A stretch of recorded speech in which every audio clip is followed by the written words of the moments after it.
Olá, sejam bem-vindos a mais um episódio de Éder Luiz Entrevista aqui nos nossos canais. Você que nos acompanha no YouTube, Facebook, Instagram, nas redes que estão por aí, muito obrigado pela sua companhia, pela sua audiência.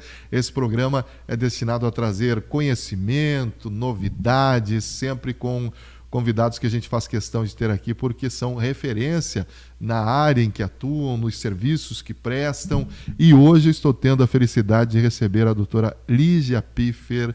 Tudo bem, doutora? Seja bem-vinda. Tudo bem, muito obrigada. Bom dia a todos, né? Sejam bem-vindos aí a essa entrevista. Espero que seja bem esclarecedora. Com certeza. Eu apresentei a doutora, muita gente conhece ela aqui em Joaçaba, né? Mas já para a gente anunciar aí, a doutora Lígia é pioneira em transplante capilar para Joaçaba e região, né? Aliás, nos últimos anos, assim, teve um nome muito em destaque, né? Principalmente por conta disso, mas é formada em medicina pela Universidade de Passo Fundo, cirurgiã geral pelo Hospital Regional de São José, na Grande Florianópolis, pós-graduada em dermatologia e medicina estética e pós-graduada em tricologia e transplante capilar pelo Instituto Lapidari. Como é que surgiu, então, essa questão aí? Porque a doutora atua, né, na medicina aqui, mas como é que surgiu a questão capilar? Do cabelo, né? Isso. Na verdade, assim, como eu trabalho muito com essa parte de estética, né, a parte do cabelo, ela acaba vindo junto também, né? E a gente teve um desenvolvimento dos tratamentos capilares muito grande nos últimos anos. Antes a gente não tinha muita coisa para fazer, o que se fazia era muito tratamento com injeção, que era dolorido, então os pacientes não aderiam muito. E a gente começou a ter aparelhos que possibilitassem, né, um tratamento um pouco mais menos doloroso, mais efetivo. E isso tudo trouxe um desenvolvimento muito bom para essa área do cabelo. E então, aos pouquinhos, eu fui migrando para essa área, né, e me especializando cada vez mais. Foram vários e vários cursos, né, a gente falou nos principais, mas foram muitos cursos ao longo desses anos. E a gente teve também, com a pandemia, um boom muito grande com a parte capilar, porque muita gente teve queda de cabelo. Então, até os estudos científicos foram muito numerosos nessa parte de cabelo, com as medicações, com as técnicas, né? Então, isso acabou assim que juntou uma coisa com a outra e foi... e as pessoas começaram a descobrir também que existe tratamento para cabelo, né? Antes a gente não sabia muita coisa. Até eu ia falar, é algo recente, assim, esse né? Boom aí, como a doutora falou, porque antes até existia o pessoal que dizia, não, vamos tratar teu cabelo, vai nascer de novo, vai crescer de novo, mas era uma coisa assim que todo passavam mundo... uma coisinha, e todo mundo né? ficava meio com o pé atrás, assim, né? Será que é verdade? Só que agora a gente viu que realmente se especializou e começou a ter um tratamento efetivo, né? E isso, muitas doenças capilares, elas têm o diagnóstico delas muito recentes, assim, né? Que a gente conhece elas a fundo e ainda estamos aprendendo muito com muitas doenças, né? Então, antes era só mais a calvície mesmo, mas hoje a gente já tem muitas doenças cicatriciais, temos lúpus, né, a alopecia areata, que são doenças assim muito novas e que né, podem, como a gente diz, atingir o couro cabeludo e as pessoas nem sabem, né? Então, às vezes, muitas vêm lá, eu tô com calvície, e na verdade não é, né? Então, o número de doenças aumentou muito e com isso a necessidade da especialização na área, né? Hoje, só saber o básico de cabelo não é suficiente, né? Perfeito. Bom, e a gente vai falar aqui para você que está nos assistindo, tirar as suas dúvidas, né? Mas primeiro, como é que funciona o transplante capilar, né? Que é o que a doutora se especializou muito, né? Isso. O transplante capilar, então, ele é uma cirurgia que também, né, foi evoluindo muito com o tempo. A gente vem aí das primeiras cirurgias onde, né, se tentava justamente, né, trazer o cabelo de um lugar para o outro. E isso, as primeiras técnicas que a gente tem, a mais difundida, né, que é a FUT, que é onde a gente tira um pedaço de pele, né? Retirava-se um pedaço de pele da região aqui, da região hospital, e se cortava fio por fio, né, as raízes, e aí se implantava. Só que com essa técnica a gente fica com uma área muito limitada de número de fios, né? E quando ela é colocada, muitas vezes ficava muito com aquele estigma do cabelo de boneca, né? Que ficava aqueles tufinhos assim e ficava muito estranho. Então, né? Isso hoje já não é mais quase visto, mas há uns 5, 10 anos atrás era muito comum. A pessoa fazia um transplante capilar e falava, mas ficou com cara de boneca, que é aqueles tufinhos. Sim. Então, né, antigamente a gente conseguia aí fazer com números também reduzidos de fios, aí a gente falava, né, de 500 a 5.000 fios. Hoje a gente já faz transplantes aí chegando às vezes até 16.000 fios, né, aí 5.000, 7.000 raízes, né. Hoje a gente já fala de técnicas mais modernas, que é a FUE, onde a gente extrai raiz por raiz, através de um aparelho, né, que ele vai conseguir fazer essa extração manual. Então a gente não tem mais o corte, aquele corte, né, de pele em si. A gente vai extrair fiozinho por fiozinho e depois eles estão implantados então na área que precisa receber os fios. Menos invasivo, doutora, do que era até então? Com certeza. Que a gente via, não sei se é o caso, né? Eu sou leigo aqui, né? Mas o pessoal dizia, nossa, é muito difícil, é uma coisa dolorosa, é sofrido. Os primeiros que a gente ouvia, né? Hoje já se diminuiu esse sofrimento? Isso, com certeza. Uma porque a gente conseguiu melhorar também a parte da anestesia, né? Então, assim, dificilmente você vai ter um procedimento com dor, né? Desde que seja feita aí uma anestesia bem feita. Então, a gente trabalha com um procedimento onde a gente não vai ter dor durante o procedimento. E essa extração sendo 1 a 1, a gente tem aí né, geralmente a gente fala o punch, que é a pontinha que vai no aparelho, ela tem menos de 1 milímetro. Então isso cicatriza muito rápido. A gente vê assim que em uma semana na área doadora, onde foi que a gente extraiu, o paciente já nem tem mais marca, né? Então a recuperação é muito rápida.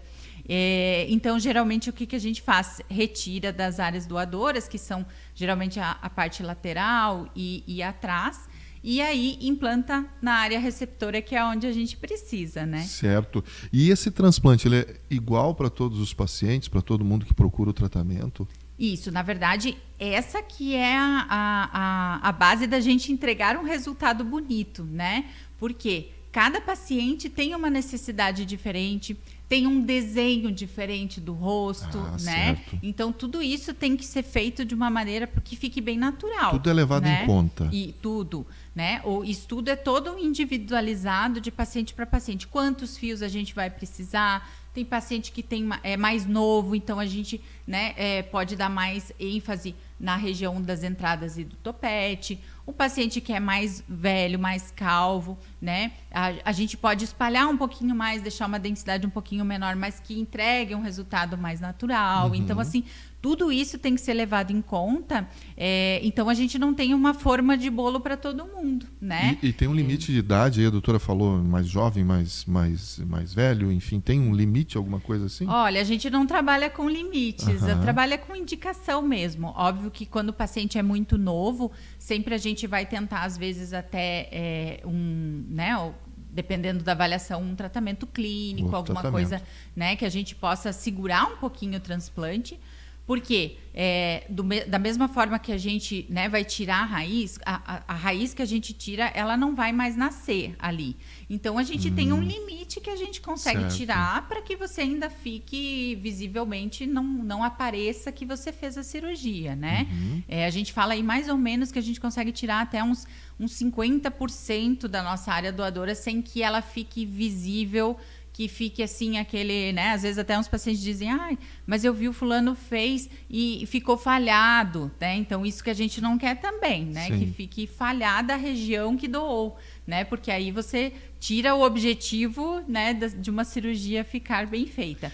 E então a gente tem uma área doadora limitada, então a gente retira sempre a quantidade necessária para fazer. Então, assim, quando o paciente é novo, a gente tenta, né, na medida do possível, claro que às vezes tem uma entrada, alguma coisa que a gente não tem mais como recuperar com tratamento, aí sim indica o transplante.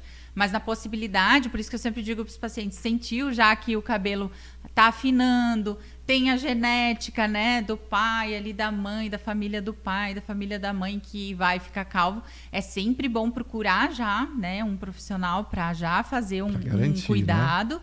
Porque a gente não tem como ficar fazendo, né, muitos transplantes. Depois de um certo número, a gente vai ter que tirar de outras áreas que não só do cabelo. Então, a região da barba, do peito, né, que pode ser que seja necessário para complementar o volume, né? Bom, e se a pessoa é careca, né, se ela não tem cabelo, como é que faz, então, para fazer esse transplante? Já que tem que tirar de algum lugar. Isso. Então, assim, hoje, né, eles estão evoluindo as pesquisas, né, sobre fazer o transplante de uma pessoa para outra, né, que muita gente me pergunta. Mas isso é tudo muito novo, né? A gente ainda não tem isso. A gente fala que a gente considera o folículo como se fosse um mini órgão. Então, do mesmo jeito, ele pode ter rejeição, né? Certo. Então, eles estão, né, fazendo esses estudos, mas ainda não é possível. Então, assim, o que acontece? Na verdade, na calvície, dificilmente a gente vai pegar um paciente 100% calvo. Ele geralmente tem uma pequena área doadora, né? E aí a gente vai ter que avaliar em relação a essa proporção de área doadora e área receptora, que é a área que precisa, né, do cabelo, essa proporção do que a gente consegue entregar o resultado, né, só com o cabelo. E aí, então, a gente pode partir para outras áreas, como eu falei, né? A área da barba, a área do peito, para complementar esse volume, né? Que a gente precisa para fazer um volume final aí que fique bonito. Claro que um paciente que tem uma área doadora mais restrita, ele, né, vai ficar ciente que ele não vai, talvez, ter um volume de cabelo igual de uma pessoa que tem uma área doadora grande e uma área que precisa mais pequena. Mas, enfim, que a gente sempre tenta alinhar expectativas e tenta, assim, como eu digo, assim, deixar melhor do que tá, né? Porque a gente sabe como esse estigma da calvície pode prejudicar, né, um visual, né? Se a pessoa não se sente bem, prejudica a autoestima, né? E principalmente tudo, isso né? também, a gente né? acordar de manhã e já, né, não se sentir bem já é um caminho ruim para um dia ruim, né? Bom, e depois que fez o transplante, precisa tratar esse cabelo? Como é que funciona esse tratamento? Algo diferente do simplesmente ir lá lavar o cabelo com shampoo? Como é que é? Isso. Essa é uma pergunta bem comum, né? E, na verdade, o que a gente fala hoje? Que o tratamento, ele é tão importante quanto a cirurgia, né? A gente manter o tratamento vai poder postergar esse resultado por mais tempo, né? Os pacientes que às vezes fazem o transplante falam, mas eu tenho um amigo que fez e não está tratando. Ok, não tem problema, né? Eu sempre digo, é uma coisa estética, não vai morrer porque não está tratando. Mas o que pode acontecer é, ao longo do tempo, ele perder o resultado mais rápido do que uma pessoa que continua ali tratando, estimulando, né? Eu sempre digo que o fio é como o músculo. Enquanto você está estimulando ele está, né, vindo, né?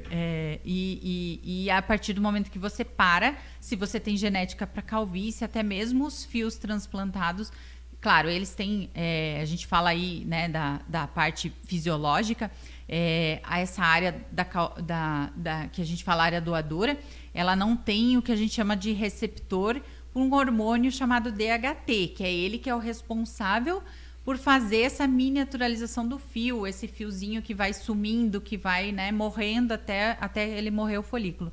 Então, quando a gente pega o fio daqui, ele tem menos chance que, com o tempo, ele sofra esse processo de calvície. Mas, mesmo assim, a gente não fala que ele não vai sofrer. Certo. Ele pode, ao longo do tempo, mesmo assim, ficar mais pequenininho e ir sumindo, assim como os outros fios. Mas esses cuidados vão garantir que ele tenha uma vida mais longa, né? Isso aí. E precise... talvez aí, né, a gente diga aí até de não precisar de um novo transplante com o passar dos anos, né, e tudo mais. E quanto tempo fiz lá o meu transplante? Quanto tempo que eu vou ver o resultado, né? Porque o pessoal né, tem Tem aquela expectativa, né? Amanhã já vou estar cabeludo de novo, né? Essa é a parte difícil porque, né, o resultado ele demora um pouquinho. Mas é assim, ó, a gente faz o transplante, quando a gente coloca os fiozinhos, a gente já consegue ter ali nas primeiras 2 semanas uma impressão de como vai ficar o desenho, porque ele parece que você raspou o cabelo assim no 3, né? Fica aqueles, né? Então você já consegue mais ou menos ver. Mas, infelizmente, esses cabelinhos sofrem o que a gente chama de fluvianágeno, que é uma queda desses fios, que vai acontecendo aí no decorrer de uns 2, 3 meses e depois começa a nascer os fios definitivos, que podem levar aí até 1 ano para vir um resultado final. Mas geralmente o paciente ali pelo 6º, 7º mês, ele já consegue perceber, né, aí uns 50% do resultado que já é assim, ele já faz um topete, já faz um penteado, já consegue ajeitar o cabelo, né? E isso vai assim, eu digo que o 6º mês é o ressurgimento, né? Então, a partir daí fica cada vez melhor, né? Até aí, mais ou menos, a gente fala com 1 ano que a gente tem realmente o resultado todo definitivo. Que beleza. Então, meus amigos, vocês que estão assistindo, aliás, amigos, mas também amigas, né? Sim. As mulheres também podem fazer, né, doutora? Podem fazer. As mulheres, elas têm, a gente fala que é uma indicação um pouco mais restrita, né? Não é assim como os homens, que tem, a gente sabe, conhece mais um pouco dessa fisiologia da calvície masculina. Da mulher, a gente, geralmente, quando ela sofre de calvície, é uma calvície mais difusa. Então, a gente tem quase que no couro cabeludo inteiro um fio mais afinado. E aí, a mulher, a gente sempre estimula muito fazer um tratamento clínico, né? Com aplicações, com medicamentos, para que ela tenha esse engrossamento do fio novamente, certo, e esse estímulo de que o fio volte. Mas, em alguns casos, a gente tem indicações bem legais para a mulher. Por exemplo, para recuperar entradas, né? Às vezes, por genética, a mulher já tem uma entrada que ela não gosta, prende muito cabelo, então fica mais visível. Então, é uma possibilidade de fazer com um resultado muito legal.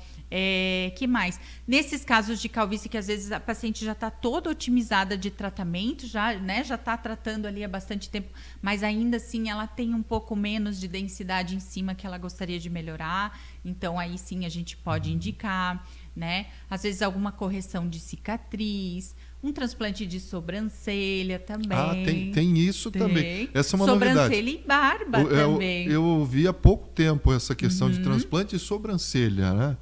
Veio também muito forte do ano passado para esse. E é mais ou menos a mesma forma. Processo. A gente tira muito menos fios, né? E os fios que a gente tira para a sobrancelha, eles são bem... como a gente diz assim, escolhidos a dedo, porque ele tem que ser um pouquinho mais fininho do que o fio né? Então, assim, geralmente a gente pega os primeiros fiozinhos aqui de baixo, que são mais fininhos. Olha só. E outra possibilidade também é a barba nos homens, né? Então, às vezes tem homem que não tem essa densidade de barba e gostariam de ter. Também é uma possibilidade, fica muito bom o resultado. E que maravilha, que maravilha. E olha, quem está assistindo aí já deve estar imaginando, poxa vida, tem coisa que eu quero fazer. Muito bom, essa evolução é sempre muito boa. A calvície, ela só pode ser tratada com transplante ou tem... Eu já vi alguns amigos que falaram, olha, tive uma indicação de fazer um tratamento aqui e cresceu também da mesma maneira. Então, tem outras possibilidades? Isso. Sim, hoje com a gente entendendo, né, sobre esse processo de calvície, porque antes a gente achava que a calvície era só a genética, né? Então, vinha lá do pai e não tinha o que fazer. Quando a pessoa quisesse, ela ia fazer o transplante e deu. Mas hoje a gente já entende toda essa fisiopatologia da calvície, essa influência do hormônio, né, desse DHT, que ele é derivado da testosterona. Então, a gente tem medicamentos que a gente consegue utilizar para justamente impedir esse processo da calvície. E muitas vezes a gente estimulando o fio, ele até retorna, né, no volume que ele era ou muito parecido ao que era antes. Olha só. Então, a gente tem assim resultados fantásticos com o tratamento clínico.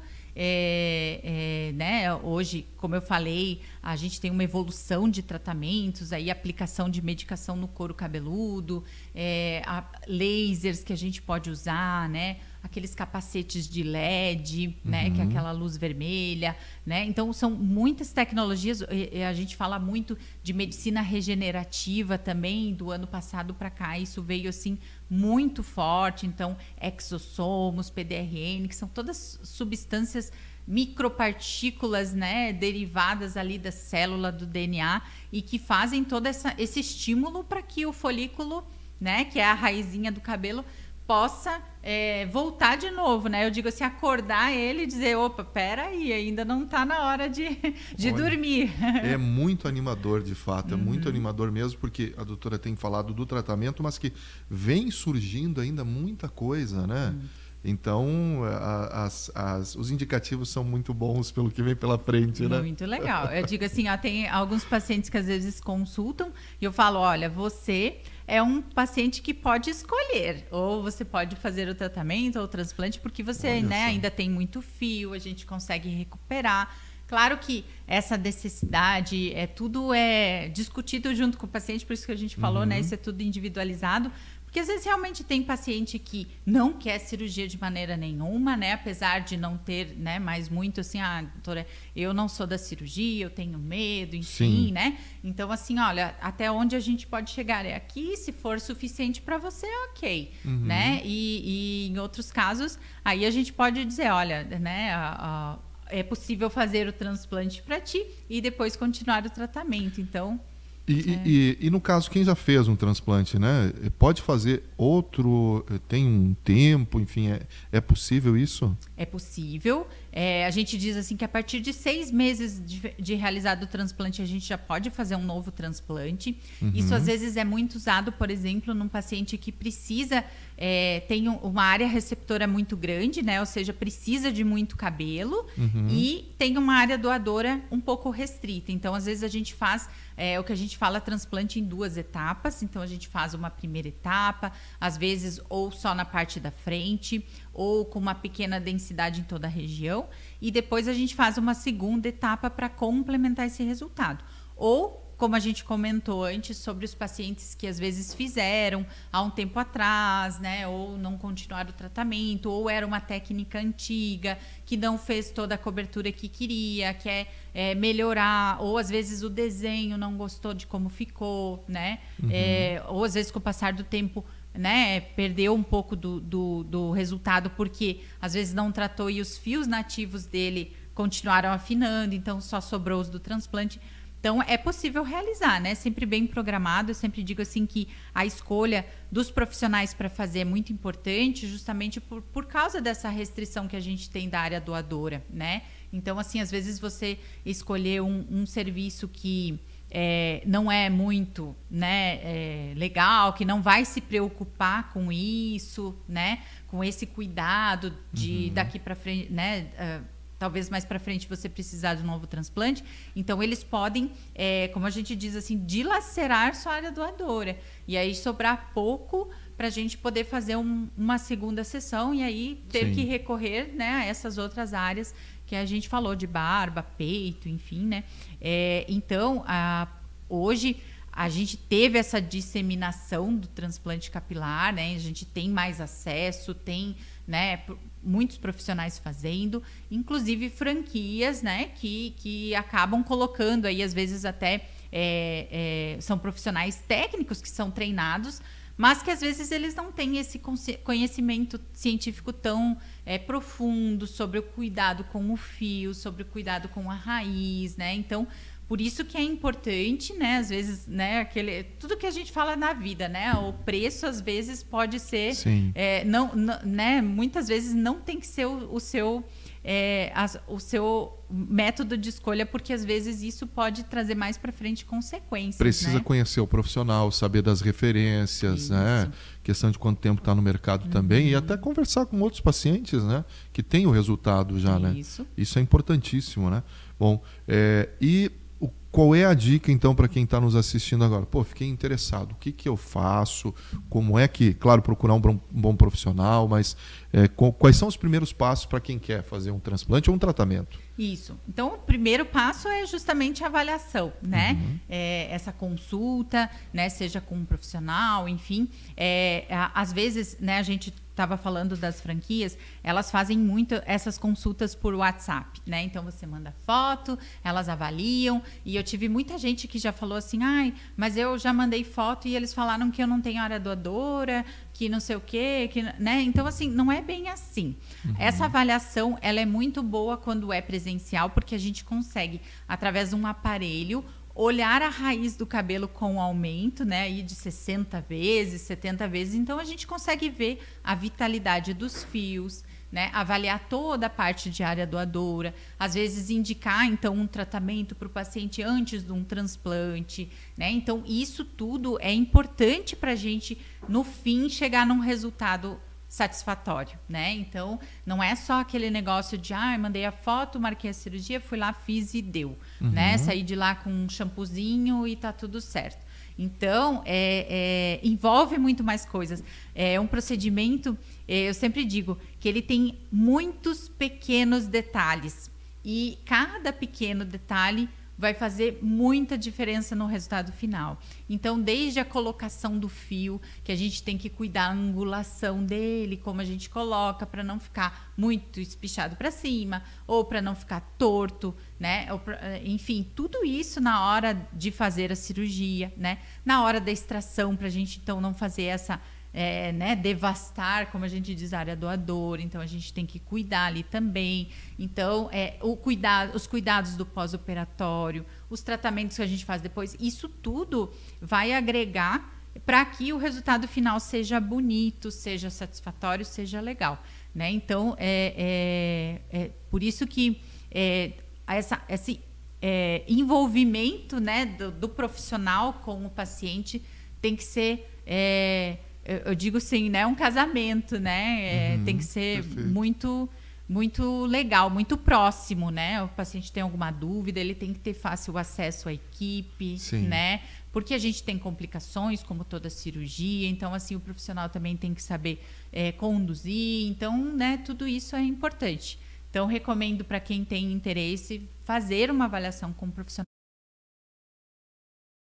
todas as suas dúvidas, né? Que possa te esclarecer sobre tudo. E uma coisa muito importante também é o ambiente que vai ser feito, né, o transplante.